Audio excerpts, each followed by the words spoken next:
Alright, welcome back guys. This is a very different video to what I normally do, and you have to ignore my dog downstairs, he keeps barking.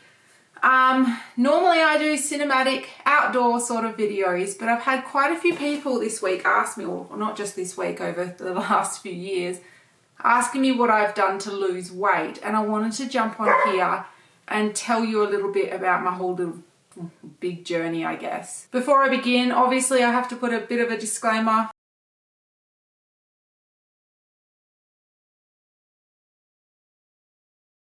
I'm not a doctor, I'm not a nurse, not a naturopath. I used to be a primary school teacher, and now I'm a stay-at-home mum with 2 kids, starting a business online. I'm not selling you guys anything. I'm not going to be promoting any quick scheme things. This is literally just like my raw story, not selling anything, I promise. Okay, so a real quick rundown. We have just moved from Australia to Canada. We came in 2019 to see whether or not we wanted to move here for a holiday. Loved it. We are now, when we first moved here, we moved to Canada's largest cattle ranch. Had the best time there, and now that was in BC. Now we're living in Alberta on 20 acres with Rocky Mountain views. So if you would like to see our other videos, go check them out. Make sure to subscribe, check out my Instagram, and yeah, this isn't my usual videos, so hopefully what's wrong? So it's just me and Riley at home at the moment. Running up those stairs, I'm so short of breath, and that's part of this whole story of where it all sort of began.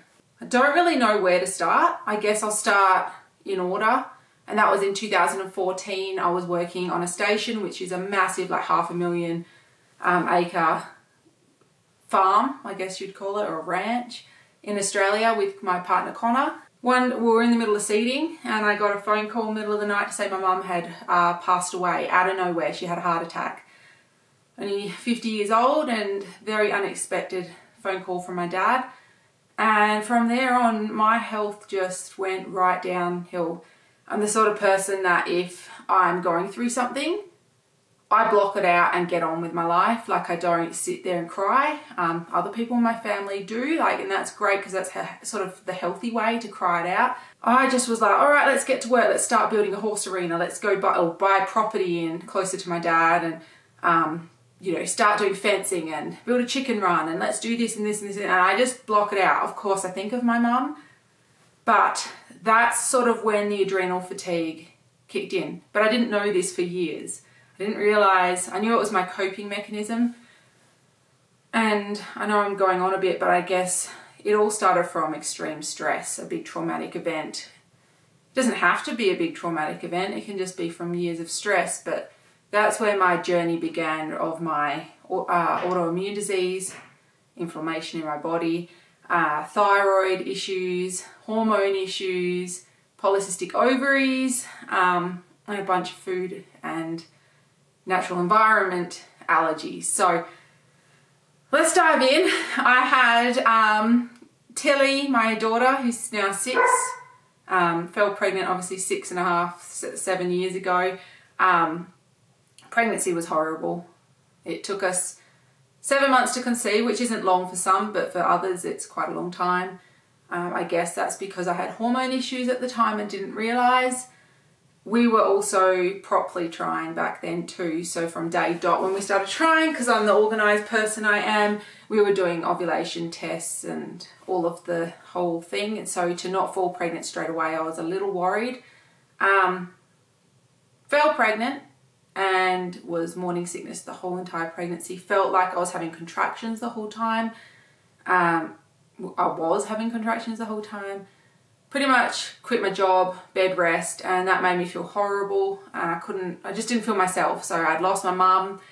I wasn't working anymore. Connor and I had only been together for 1.5 years. So we had a great relationship, but not working felt like I wasn't contributing. And just a whole lot of stress. And then worried that I was going to lose Tilly because I was having these contractions and I felt like I was being silly. Had an emergency C-section after 28 hours of labour. And then, yeah, mum life started. Breastfeeding, she wouldn't cry, she wouldn't feed properly. Breastfed for 8 months, but she was always crying and she wouldn't sleep at night. And I felt like she had all these issues and didn't have my mum anymore. And Connor's parents live overseas. And it was just really, really shit. Like, obviously I was very lucky to have a baby, and I didn't have postpartum depression, but I just felt really anxious all the time and just felt like I was trying to lose the baby weight and trying to work out, but I couldn't. And when I was working out, I wasn't losing any weight, and I was trying to cut calories, and I was doing all these. There was a Facebook page called The Healthy Mummy, which promotes healthy eating. So I was doing all their smoothies and stuff, but I just wasn't losing it. And it was just so crap because I felt like I would tell people that I am eating healthy, and I think they'd look at me and go, yeah, right. But I really was, and I was counting every calorie, and it was just so shitty. 3 years later, I had Riley, and I had gotten down to about 10 kilos above what I was when I fell pregnant with Tilly, which was fine. I mean, this whole journey wasn't just to lose weight, it was to try and get my mental state okay as well, because I was happy and everything, but I just felt like something wasn't right. Fell pregnant with Riley and had him 3 years after I had Tilly. So there's a 3 year and 10-day gap, roughly 9-day gap. That I was hoping to have a natural birth, but had a bleed, and I also had the same sort of pregnancy with him. Stream vomiting the whole time. I was actually worse with him. Fatigue, exhaustion, had to go on tablets to stop me from vomiting, contractions all the time, and then the massive bleed. So I got rushed to hospital in an ambulance and had him by C-section. I got knocked out for that, unfortunately. And his issues, he had a lip tie, so he had to have that lasered at 3 weeks of age. He wouldn't latch on properly. Still breastfed him for 8 months. But he just had so many issues where he was crying all night, and he still doesn't sleep through the night. He wakes up 8 times a night, and he's 3.5. So I'm exhausted, really exhausted. So is Connor. When Riley was about 4 months of age, I'd say, I started looking up Facebook pages for help because my exhaustion was through the roof. I couldn't even go outside and get some firewood for the house. Like, I was just so tired to feed the dogs. Wolf! To feed the dogs, go outside and collect the eggs of the chicken. It was just an issue. Like, it was so horrible. My mind wanted to do it, but my body wouldn't let me do it. So the first step I did was to make an appointment at a doctor. And now this doctor was an absolute idiot. I went and had a bunch of blood tests done for my thyroid because I had asked for it. And I also wanted a gluten test, like a celiac test, to see if I was okay with gluten, eating gluten. I remember sitting in the doctor's office and I couldn't breathe. I was like so short of breath. Like I sort of am now from running up the stairs. Like I shouldn't be still short of breath. And I was so exhausted, so exhausted. And she called me from the chair to go into her office, and I was so out of breath walking from the chair to the office. And her words to me were, well, motherhood doesn't suit everyone. Like, what the actual fuck? Saying that to the wrong person with a different state of mind to mine could send them over the edge. That is the most disgusting thing a doctor could say. And she knew nothing of my story. She then proceeded to tell me I obviously have depression and all this shit. And I was like, look, I don't feel depressed. I feel down that I'm not losing weight, even though I'm trying. I feel down because I'm not getting any sleep with my kids. I feel down because I am so anxious for no reason. I feel down because I'm grinding my teeth every night without knowing. Like, I wake up with the sorest jaw. And I'd done that since I was a kid, but this was like extreme now. I feel down because I can't get out and ride my horse. I'm too tired and exhausted, but all I think about is riding my horse. And then I feel guilty that I'm not riding, but then I don't want to because I'm tired. Like, it's just, that's why I feel down. So can we try and figure out why? She was like, here's some antidepressants, go and get them made up, see how you feel after a couple of weeks. So I left and I drove to the pharmacist and I sat in the car park and I, like my normal self, started Googling antidepressants.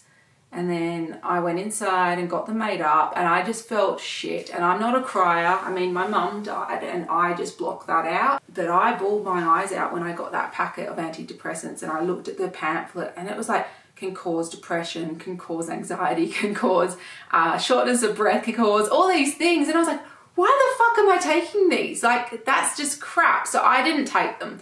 And I'm not saying if you've got depression, don't take them. I just knew I didn't need to. Like this, some people have a chemical imbalance, but I wanted to find the root cause of why I was feeling so shit, like physically shit. I couldn't do anything.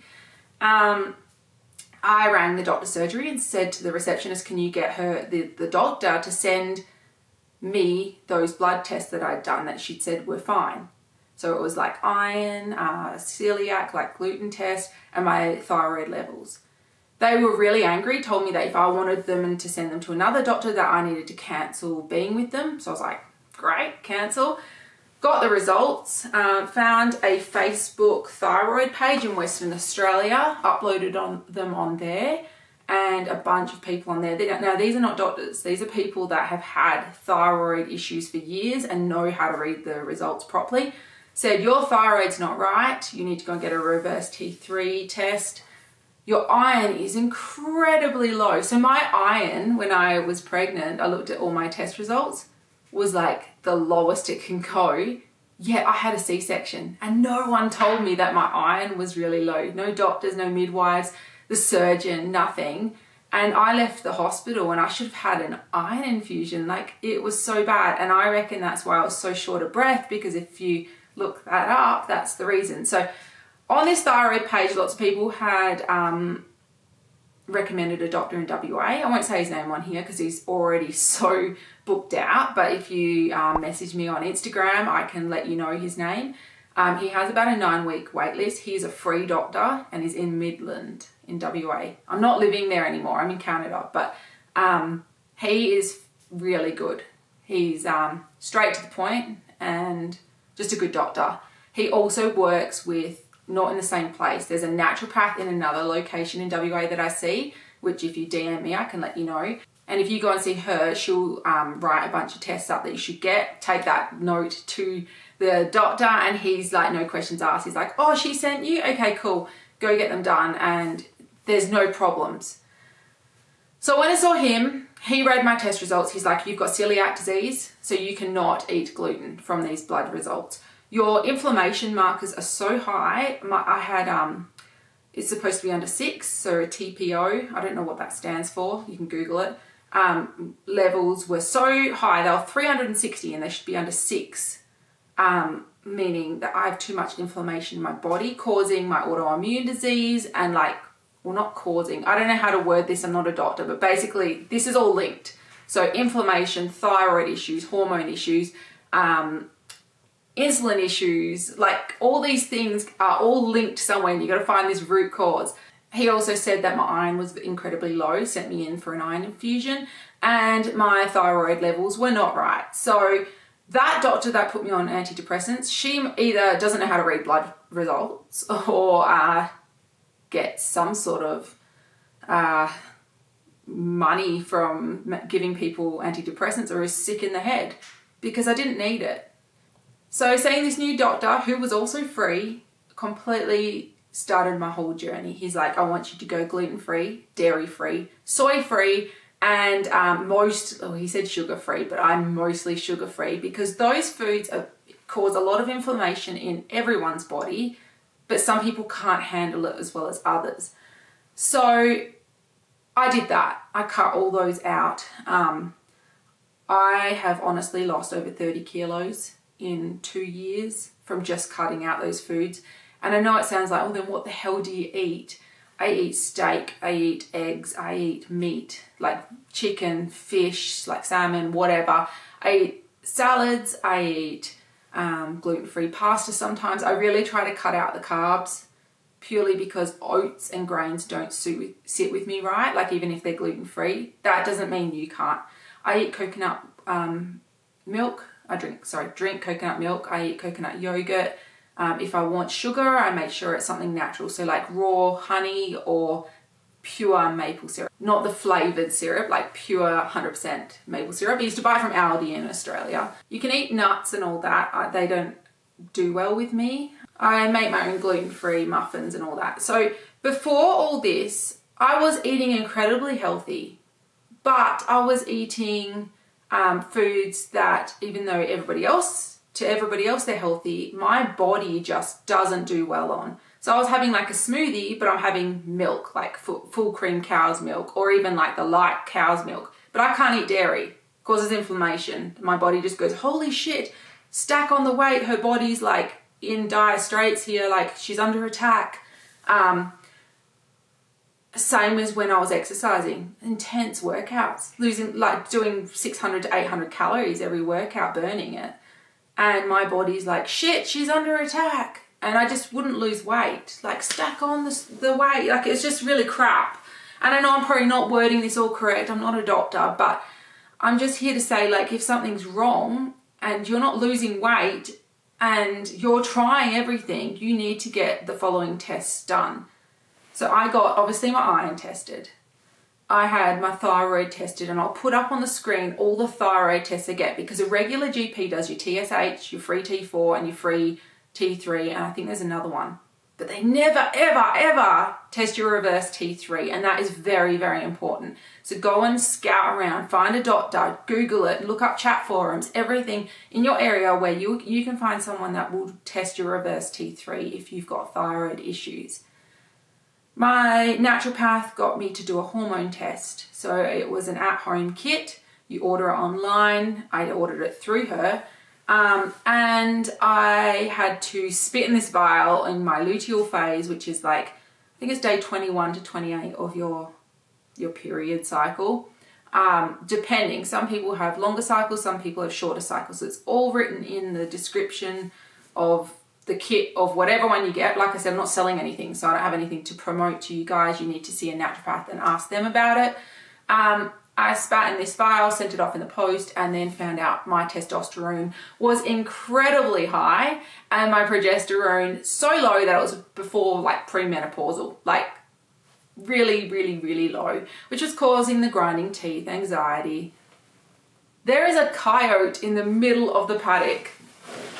Let's see if you guys can see. Hang on. Where is it gone? Behind all these trees. Oh, can you see it on there? Right here. Just running away. It's a big one. So yeah, all of my issues was related to all of the tests, which I said I'll put in the description. I did not need antidepressants. I knew that within myself, and I'm not saying that, you know, if you're on antidepressants or whatever, that is not necessary, but for me, it was important to find the root cause of what was my issues. I still have flare-ups. I've got autoimmune disease. If I eat the wrong thing or push myself too hard, my body attacks itself because I'm that kick-ass.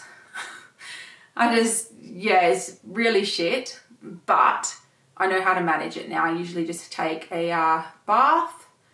I pour a whiskey, which probably is not good for inflammation and all that, but have a whiskey on ice, pour a glass, light some candles, put some bath salts in, put my country music on and tune out for half an hour. I also know not to push myself too hard.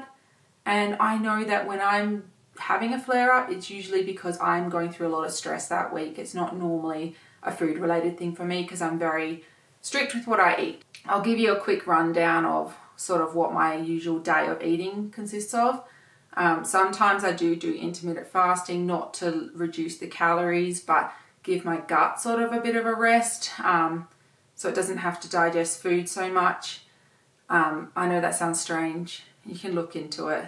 I'm not going to bore you on here with that. But intermittent fasting basically is you eat from a certain time to a certain time, and then you don't eat outside of that time. So normally I do like 12 in the afternoon. I'll have, this isn't normally, this is through a flare up when I'm feeling really shitty. I sort of reset my body a bit for maybe 5 days. I'll do, have nothing in the morning other than coffee with my dairy free, like I use coconut milk. and stevia. I don't use sugar. And then lunchtime I'll have a green juice. So I'll link below in the description a green juice that I absolutely love to make with my juicer. It's with celery, apples, a little bit of lemon, cucumber, and I think there was something else, ginger. They're all low inflammation foods and really, really, really good for bringing down inflammation and yeah, just getting rid of that brain fog and the water retention I get, and make me feel a lot better. And of course, low calorie, and because you're juicing, you're taking all the fiber out, which means it's less for your body to break down. So I usually do that and then eat between 12 to, I don't know, 6, 7, 8 o'clock at night, and then don't eat anything else until the next day at 12 o'clock again. And I do that for about 5 days. So I usually do that during a flare up. It makes me feel better. And yeah, my usual day consists of getting up with the kids and making their food. I usually take my thyroid medication as soon as I get up, because it's really important to take thyroid medication on an empty stomach to half an hour to an hour before you eat any food. And do not take any supplements with it within 2 hours either side of taking your thyroid medication. That's something that I used to do. If you have magnesium, it completely wipes out your thyroid, like doesn't work properly. So make sure you take any supplements, vitamins, 2 hours away either side of taking your thyroid medication. So I take my thyroid medication and then I wait half an hour to an hour. I then have a coffee, take the kids to school with my coffee, my Yeti flask.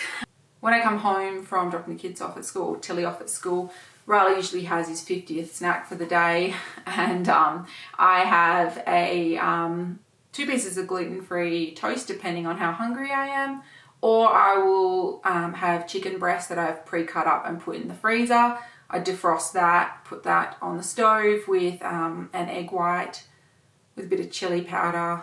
I don't like yolks. There's no reason not to eat yolks. I just don't like egg yolks. And yeah, that usually fills me up for most of the day because it's full of protein. I do really good on a protein-rich diet. I may add some cucumbers to that or red onions, just low inflammation foods. Herbs and spices are your friend, as well as salt and pepper, because all the sauces in shops with already pre-jarred and packaged are full of histamine, so I can't have those, and a lot of them do have gluten in them. Using soy-free soy sauce and herbs and spices, I just sort of make my own sauces and yeah, things up. I do have a few recipes on my blog if you want to go check it out.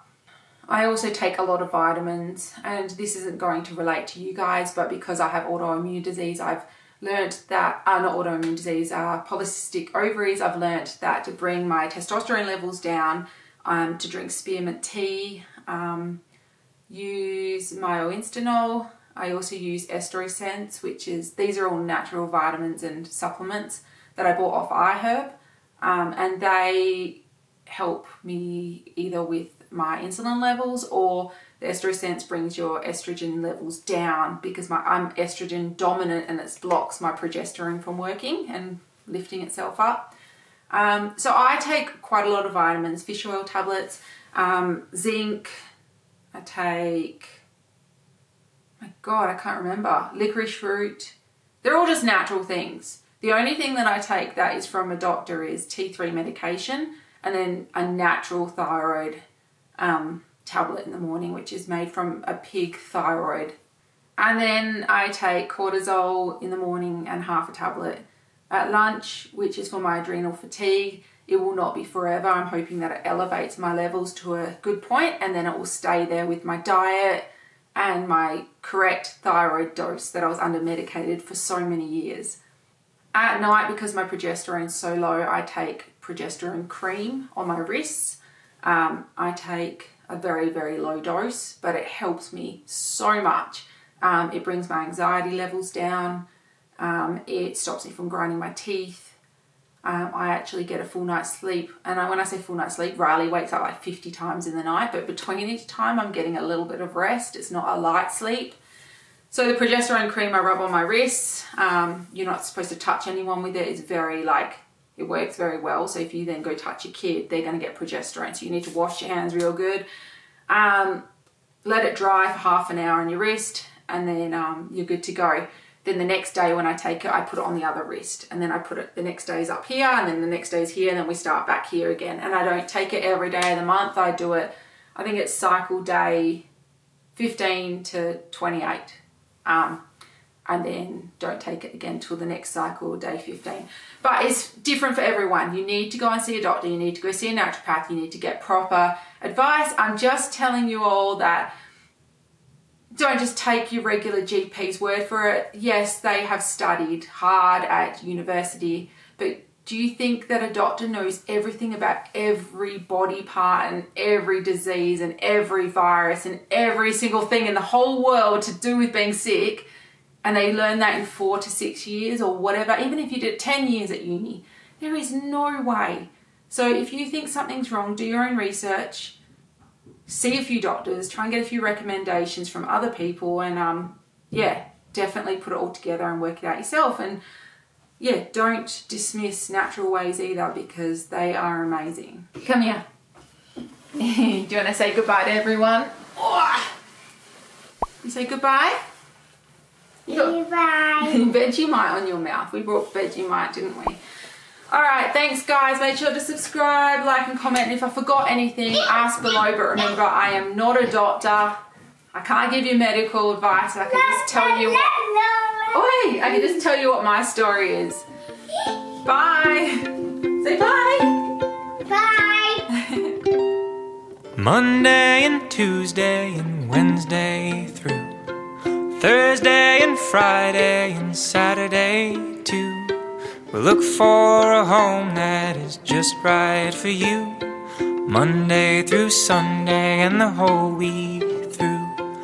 Ooh, ooh, ooh, ooh. We'll find a home that's just right for you. Ooh, ooh, ooh, ooh. Monday through Sunday and the whole